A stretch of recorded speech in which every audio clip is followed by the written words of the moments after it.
En una reunión con la familia, mi hermana compartió un video acompañado de un texto que presumía de enseñar a mis hijos el verdadero significado de la generosidad, una lección que muchos padres descuidan. En las imágenes, sus niños aparecían regalando juguetes viejos a pequeños en situación de necesidad. Esos pequeños necesitados resultaban ser mis propios hijos. No abrí la boca, simplemente recogí sus pertenencias, los subí al coche y me marché sin voltear. Al día siguiente anulé las vacaciones de primavera que todos íbamos a compartir, un viaje que superaba los $6,000 y que yo misma había planeado y pagado. En el vídeo todo lucía encantador, iluminación tenue y cálida, música delicada, sonrisas calculadas. Mis sobrinos entregaban bolsas llenas de juguetes mientras ella, mi hermana, comentaba en voz en off la relevancia de cultivar la empatía. Nadie habría identificado a los niños supuestamente pobres, excepto yo, que reconocí su ropa, sus manitas, el gesto característico de Lucy al apartarse el pelo. No derramé una lágrima hasta llegar a casa y detener el motor. No lloraba por su acción en sí, sino porque caí en la cuenta de que mis padres, mis tíos y el resto de la familia habían visto el vídeo allí mismo, en el salón, y ninguno había dicho una palabra. Nadie osó cruzar la mirada conmigo cuando terminó. Esa misma noche, mientras acostaba a los niños, Evan me preguntó si éramos pobres. Le contesté que no, que simplemente habíamos participado en algo injusto. No insistió,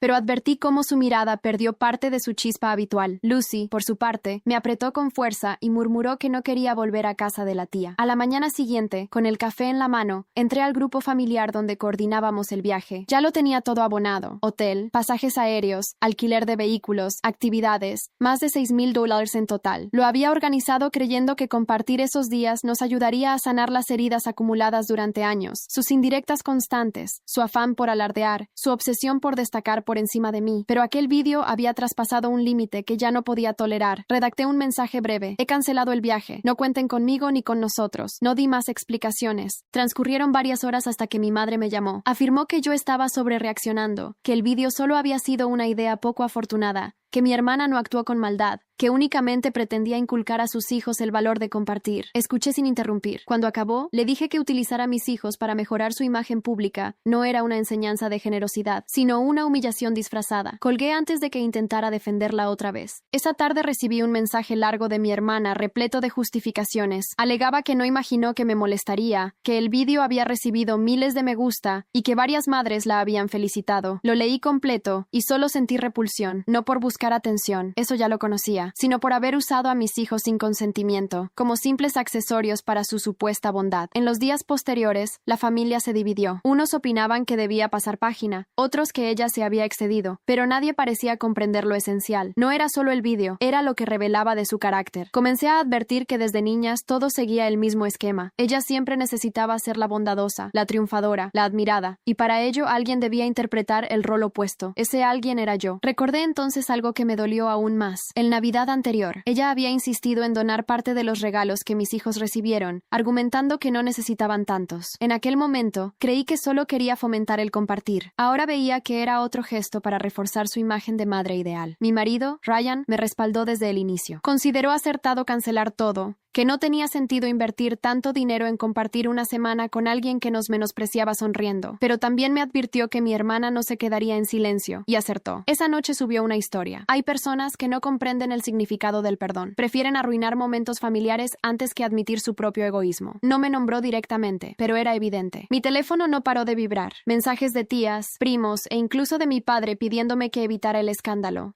Respondí con silencio, aunque por dentro acumulaba una furia y decepción que ya no podía reprimir, porque no solo había avergonzado a mis hijos, sino que me había convertido en un personaje secundario de su narrativa, la hermana amargada, la madre necesitada que no comprende la generosidad. Aunque muchos consideraran exagerada mi reacción, yo sabía que no lo era. Al ver a mi hija esconderse tras de mí en el vídeo, comprendí que ella también lo entendía. Había sido utilizada, y eso resultaba imperdonable. Decidí que esta vez no callaría, aunque aún ignoraba que mi siguiente paso rompería algo más profundo que un mero vínculo familiar. En los días siguientes intenté mantener la rutina, llevar a los niños al colegio, trabajar desde casa, preparar comidas básicas, pero todo se sentía manchado. Cada vez que abría el móvil, veía a mi hermana publicando imágenes con frases sobre el valor de la familia o la gratitud por las bendiciones. Era como una provocación envuelta en victimismo. Evan preguntó repetidas veces si volvería a ver a sus primos. Le expliqué que no por el momento, que necesitábamos distancia. No insistió, pero lo noté más reservado, más serio. Lucy comenzó a sufrir pesadillas. Se despertaba de madrugada diciendo que la tía la filmaba mientras dormía. Me partía el corazón pensar que, a su manera infantil, mi hija había captado perfectamente lo que significaba ser expuesta sin voz. Una tarde mi madre llegó sin avisar, trayendo una caja de galletas como si eso pudiera arreglarlo todo. Dijo que no buscaba discutir, solo quería que las niñas, así nos seguía llamando, como si fuéramos adolescentes, volvieran a hablarse. Me pidió que pensara en el ejemplo que les dábamos a los niños. Le contesté que precisamente por ellos no podía pasar por alto lo ocurrido, porque no era un simple malentendido, sino una cuestión de respeto y límites. Le aclaré que no permitiría que mis hijos crecieran creyendo que está bien dejar que otros los utilicen para lucirse. Mi madre guardó silencio unos segundos, y luego soltó que siempre había sido complicado entre nosotras, porque una necesitaba admiración y la otra necesitaba sentirse víctima. Aquellas palabras me golpearon fuerte. No las rebatió. Simplemente me levanté y le abrí la puerta. No para echarla, sino porque comprendí que nada de lo que dijera cambiaría su percepción de mí. Esa noche decidí publicar algo, no como réplica directa, sino para desahogarme. Describí de forma genérica cuánto duele que alguien cercano explote tu vulnerabilidad para alimentar su ego. No di nombres ni detalles específicos. Solo hablé de respeto, límites y protección hacia los hijos. En menos de una hora el post se llenó de comentarios, algunos solidarios, otros críticas disfrazadas, y entre ellos uno que me dejó helada. El amor propio no debe confundirse con rencor. Aprende a perdonar aunque la otra persona no lo merezca. Provenía de la cuenta secundaria de mi hermana. Me temblaron las manos. Dudé entre responder o eliminar la publicación. Al final la dejé. Si quería posar de mártir, que lo hiciera. Con el tiempo la gente vería su verdadera cara. 2 días más tarde me llamó mi cuñado. Comentó que la situación estaba afectando a sus hijos.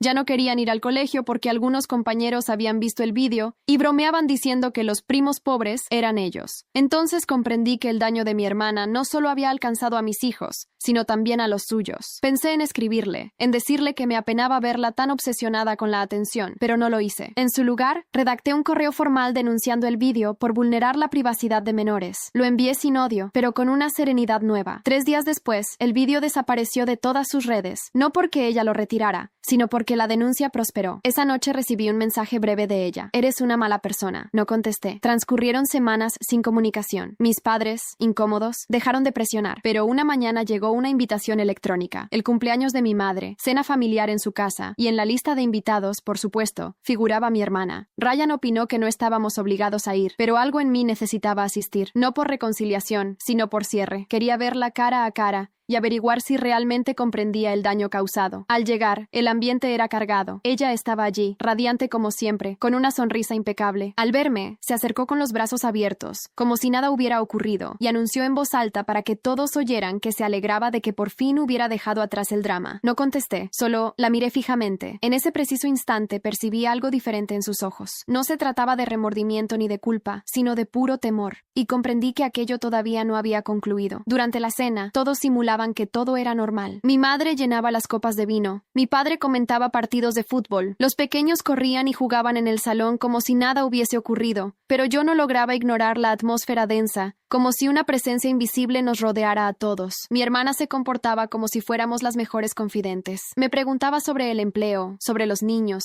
incluso sobre el viaje que finalmente no hice, con esa voz suave que emplea cuando desea aparentar inocencia. Yo contestaba lo estrictamente necesario, no por ser descortés, sino porque sabía que cualquier frase mía podría ser utilizada más tarde en su versión de «yo traté de solucionarlo», pero ella no quiso colaborar. En cierto momento advertí que Lucy ya no estaba en el salón. La busqué con la vista y la encontré en el pasillo, quieta frente a una puerta apenas abierta. Al acercarme, oí risitas contenidas. Era mi hermana, enseñándole a alguien algo en su móvil. Al verme, lo ocultó de inmediato. No pronuncié palabra, pero sentí el mismo escalofrío que experimenté el día del vídeo. En el postre, ella soltó la noticia como quien deja caer una granada camuflada de anécdota alegre. Había firmado un acuerdo con una empresa de juguetes para una campaña centrada en valores familiares. Todos la aplaudieron. Yo solo la observé. En ese segundo comprendí que volvería a hacerlo, que no había asimilado nada, porque en su mente todo este episodio solo le había proporcionado mayor exposición. Más tarde, cuando los demás estaban ocupados, fui a la cocina a ayudar a mi madre con los platos. Ella me susurró que agradecía mi presencia, que confiaba en que aquello fuera el inicio de una curación. Asentí, aunque no experimentaba nada parecido a sanación. Mientras colocaba la vajilla en el lavavajillas, sonó la alerta de mi teléfono. Era una notificación de mención. Mi hermana había publicado una foto de grupo de la cena, todos sonrientes. En la leyenda había escrito: al final, la familia siempre triunfa. Perdón, reconciliación y amor. Mi cuerpo se puso rígido. No existía reconciliación, no había perdón,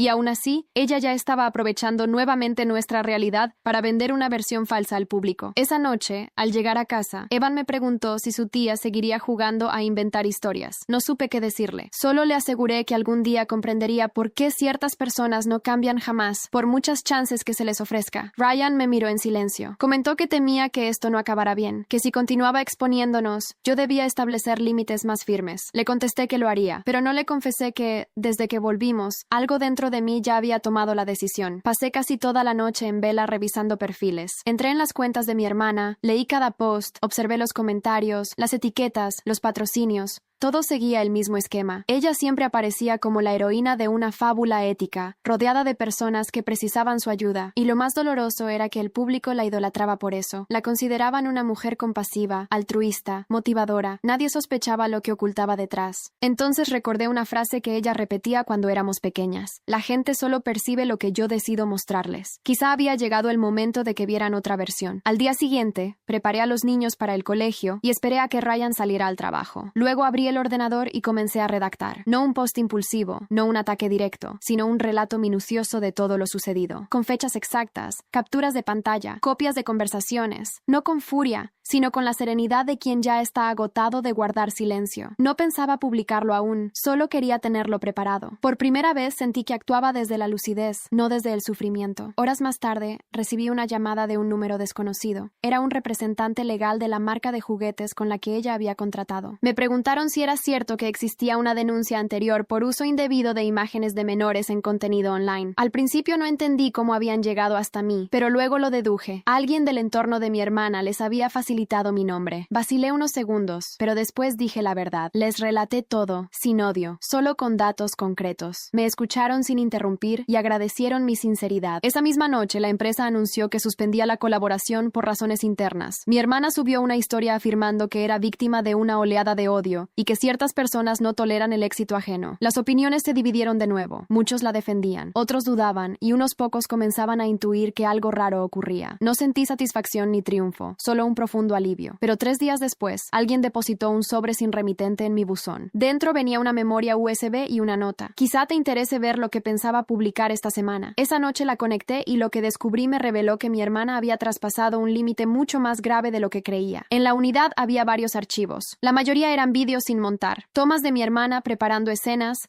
repitiendo diálogos ante el espejo, practicando gestos, pero uno titulado Nuevo Proyecto Abril Mob atrajo mi atención. Lo reproduje. Mi hermana aparecía en mi propia casa. Reconocí la cocina, la mesa de madera, incluso la nevera con los dibujos de mis hijos pegados. Hablaba a la cámara explicando que estaba apoyando a una madre soltera en dificultades para reorganizar su rutina. Luego salían mis niños recogiendo juguetes del suelo mientras ella les indicaba con tono cariñoso. Pero yo no aparecía en ningún fotograma. Me quedé inmóvil. No recordaba haberle permitido entrar sola ni mucho menos grabar allí. Rebobiné varias veces hasta que lo vi. En un rincón del encuadre, sobre la encimera, estaba mi chaqueta azul, la que olvidé el día del cumpleaños de mi madre. Había usado la llave duplicada. Me temblaban las manos. Cerré el archivo y respiré profundo para no perder el control. Llamé a Ryan. Le conté todo sin omitir detalle. Él no me interrumpió. Al terminar, solo dijo que cambiaría las cerraduras esa misma noche. Colgué y me quedé mirando la pantalla. El archivo permanecía allí, inmóvil como una amenaza silenciosa. Esa misma tarde recibí un mensaje suyo. Sé que ya viste el vídeo. No pensaba subirlo aún, pero alguien te lo envió, ¿no? No era nada malo. Solo quería contar una historia de superación. No contesté. 10 minutos después llegó otro. No montes otro drama. Estás exagerando. Nadie te ve como víctima.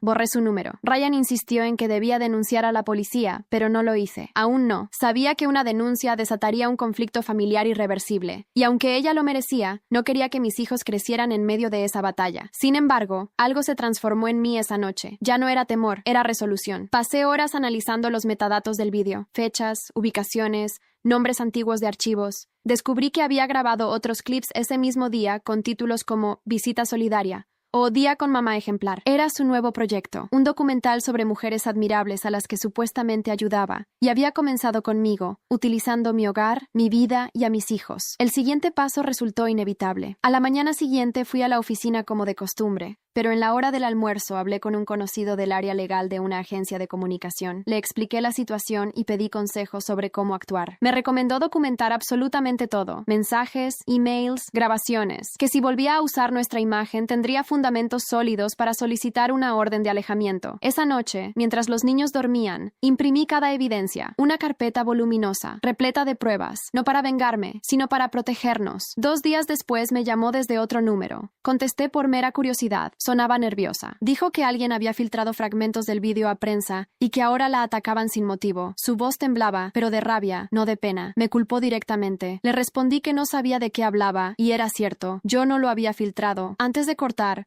la oí murmurar algo que me dejó helada. Te arrepentirás de intentar destruirme. En las semanas siguientes todo se convirtió en un torbellino. Su perfil fue bloqueado temporalmente. La marca de juguetes rescindió el contrato de forma definitiva, y, aunque yo no había intervenido directamente, la gente empezó a comentar. Unos pensaban que yo había orquestado todo, otros que ella se lo había buscado. Mi madre me llamó llorando. Decía que mi hermana estaba hundida, que casi no salía de casa, que la destrozaban en redes. Me pidió si podía perdonarla, aunque solo fuera en privado. No dije nada. Esa noche llegó otro mensaje anónimo. Ella no ha aprendido nada. Está preparando algo mayor. Adjuntaba un enlace a una carpeta en la nube. Dentro encontré un guión redactado por mi hermana. Título: ¿Cómo reconstruí mi vínculo familiar tras una traición? En el texto yo figuraba como la villana, una mujer amargada que envidiaba su éxito y había intentado sabotear su carrera. Mis hijos aparecían como pequeños confundidos por el rencor de su madre. Leí todo, línea por línea, sin moverme. Cuando acabé, sentí que algo en mi interior se quebró del todo. Ya no quedaba nada que rescatar. A la mañana siguiente, fui sin rodeos a la comisaría. Llevé la carpeta con las pruebas,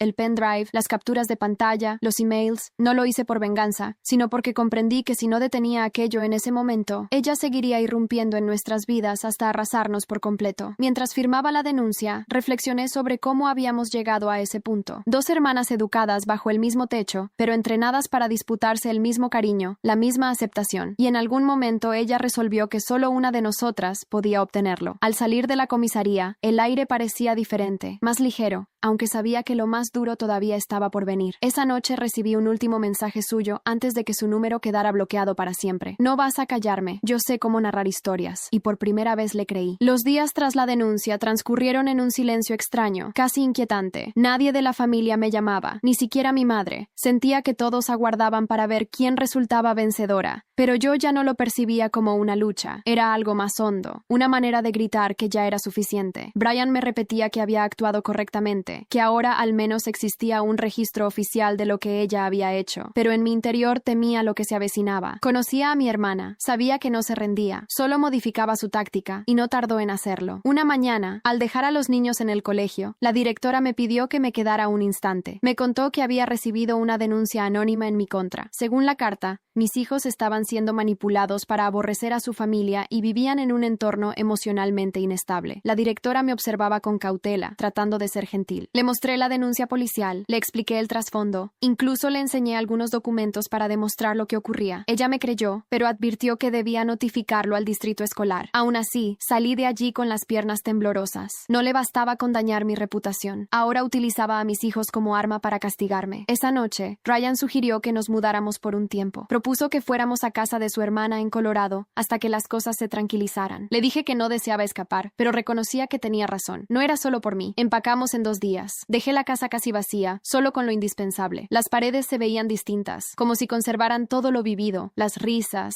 las fotos que ya no colgaban, el eco de un silencio pesado. Antes de partir, dejé una copia impresa de la denuncia en un cajón de la cocina, por si acaso. En Colorado, la vida se volvió más serena. Los niños comenzaron a dormir mejor. Lucy volvió a reír sin esfuerzo, y Evan se atrevió a jugar fútbol con su primo. Yo, en cambio, pasaba las noches revisando correos y mensajes antiguos, asegurándome de que no quedara nada que pudiera usar contra mí. Transcurrieron 3 semanas sin noticias. Casi empecé a pensar que todo se había enfriado, hasta que una tarde recibí una notificación en el móvil, un nuevo canal de YouTube con su nombre. El título del primer vídeo era «Cuando tu propia sangre te traiciona, mi historia real». No quería verlo, pero lo hice. Allí estaba ella con su voz suave, el fondo impecable, la luz perfectamente calculada. Contaba que una persona muy cercana la había saboteado, que había perdido contratos, amigos y casi su buen nombre. Mostraba emails impresos, capturas borrosas, fragmentos sacados de contexto. No me mencionaba directamente, pero hablaba de una hermana envidiosa que había recurrido a la policía para destruirla. En los comentarios, la gente le brindaba apoyo. Algunos decían que conocían lo cruel que puede ser la envidia entre hermanas. Otros pedían que Dios ablandara el corazón de la culpable. Me temblaron las manos. Sentí una mezcla de furia y agotamiento, pero también una claridad extraña. No podía seguir justificándome eternamente. Tenía que actuar de modo que no pudiera distorsionar lo que dijera. Así que grabé un vídeo también, no para publicarlo, sino para dejar registro. Miré fijamente a la cámara y relaté sin adornos todo lo ocurrido desde aquel día de la reunión familiar. Lo hice con fechas, pruebas y sin una sola palabra de rencor, solo la verdad pura. Al terminar,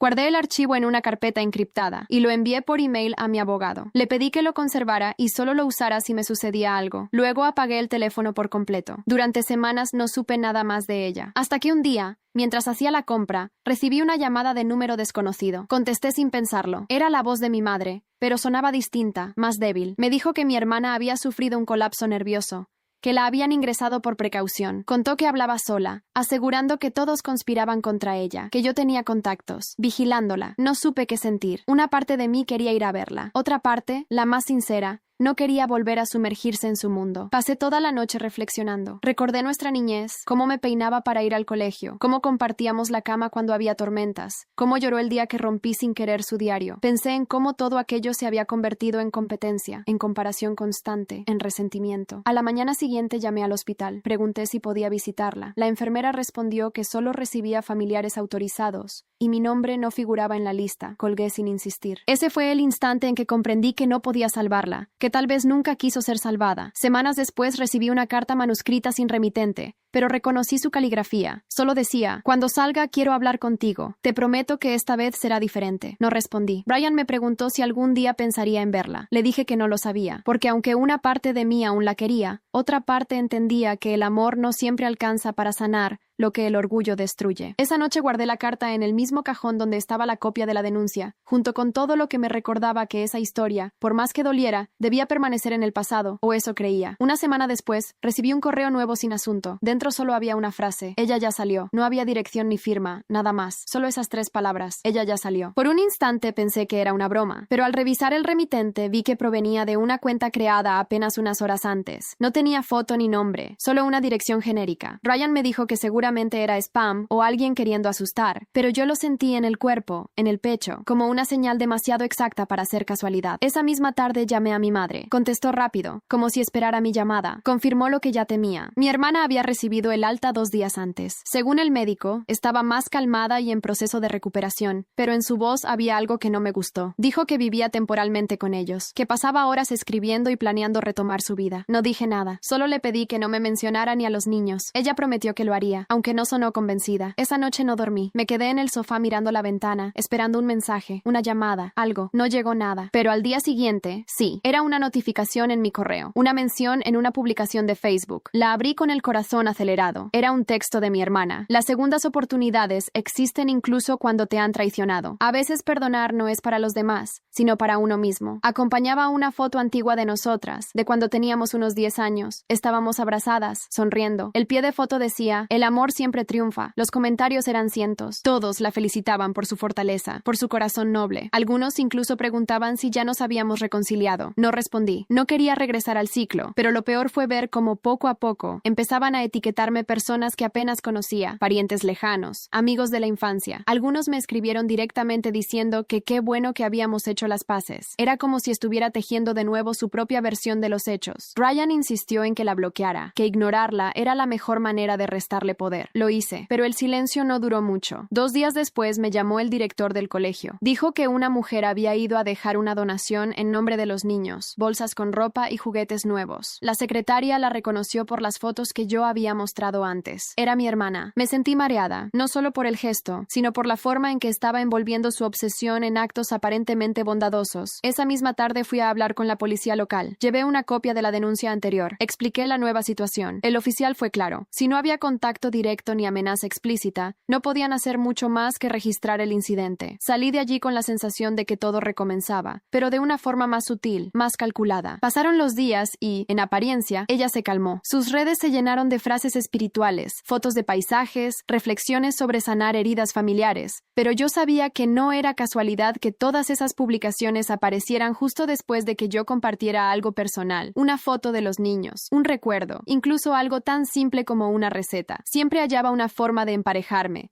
recordándome que seguía ahí observándome. Una tarde, al guardar la ropa en la habitación de Lucy, hallé un sobre bajo su almohada. No llevaba sello. Dentro encontré una nota cuidadosamente doblada. Decía: prometo que nunca más les haré daño. Solo quiero que me tengan presente. Lucy me contó que lo había encontrado en la puerta de casa, con su nombre escrito en el frente. Ryan llamó a la policía. Llegaron, recogieron la nota, inspeccionaron la zona, afirmaron que no habían visto a nadie, pero al revisar las cámaras del vecindario, se veía una silueta detenida frente a nuestra puerta unos segundos antes de marcharse. El rostro no se distinguía bien, aunque yo no necesitaba verlo. Sabía perfectamente de quién se trataba. Esa noche, Ryan dijo que ya no era seguro permanecer allí, que podíamos regresar a Colorado o mudarnos de forma permanente. Le contesté que no iba a seguir escapando. Si ella quería jugar con las apariencias, yo le enseñaría lo que era enfrentar la realidad. Decidí hacerlo público. Contacté a una periodista local especializada en acoso en redes y violencia psicológica. Le relaté todo. Le enseñé las pruebas, los videos, los mensajes. No pedí que mencionara nombres, solo que narrara cómo las redes sociales pueden tergiversar la verdad hasta convertirla en un arma. El artículo se publicó una semana después. No señalaba a nadie directamente, pero quienes conocían la historia lo entendieron. Y por primera vez los comentarios me apoyaban. Muchas personas comenzaron a compartir sus propias vivencias. Hermanas, amigos, exparejas que habían pasado por algo parecido. Por primera vez no me sentí sola ni desquiciada. Mi madre me llamó esa noche. Dijo que mi hermana había leído el artículo y estaba destrozada, que lloraba, que se sentía traicionada.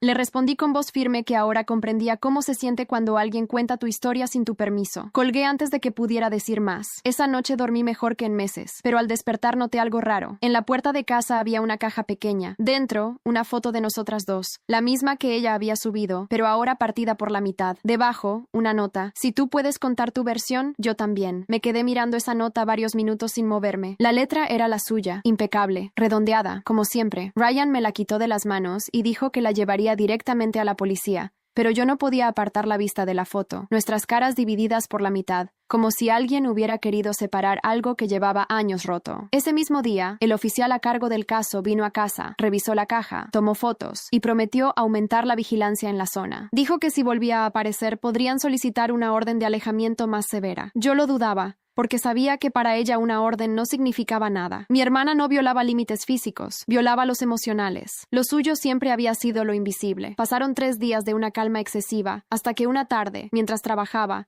recibí un mensaje de una cuenta anónima, sin foto ni nombre, pero el tono era inconfundible. ¿Te sientes mejor ahora que todos creen que soy una loca? Espero que disfrutes tu rol de víctima. La bloqueé inmediatamente, pero una hora después llegó otro mensaje desde otra cuenta. Yo también sé guardar pruebas. Sentí el corazón latir más rápido. Ryan quiso que cerrara todas mis cuentas, pero no lo hice. Necesitaba saber hasta dónde llegaría. Esa noche, con los niños dormidos, recibí una videollamada de un número desconocido. No contesté, pero grabé la pantalla. La llamada duró solo segundos. Luego, un mensaje: deberías ver la televisión local mañana. Dormí poco. A la mañana siguiente, al encender la tele, comprendí a qué se refería. En el noticiero local apareció un segmento sobre influencers, víctimas de campañas de desprestigio, y allí estaba ella, sentada frente a una periodista, con voz temblorosa diciendo que había sido atacada por alguien cercano que la envidiaba desde hacía años. Mostró correos, fragmentos de conversaciones, incluso fotos nuestras, todo manipulado, todo fuera de contexto. La presentaban como una superviviente. Ryan apagó la televisión, pero yo no podía dejar de mirar. Sentía una mezcla de ira y tristeza difícil de expresar, no por lo que decía, sino por cómo lo decía, con esa dulzura fingida que engañaba a todos menos a mí. Durante el día, el teléfono no paró de sonar. Amigas, vecinos, incluso padres del colegio. Algunos querían saber si era cierto, otros solo querían mi versión. No respondí a ninguno. Esa noche mi madre me llamó llorando. Dijo que mi hermana no estaba bien,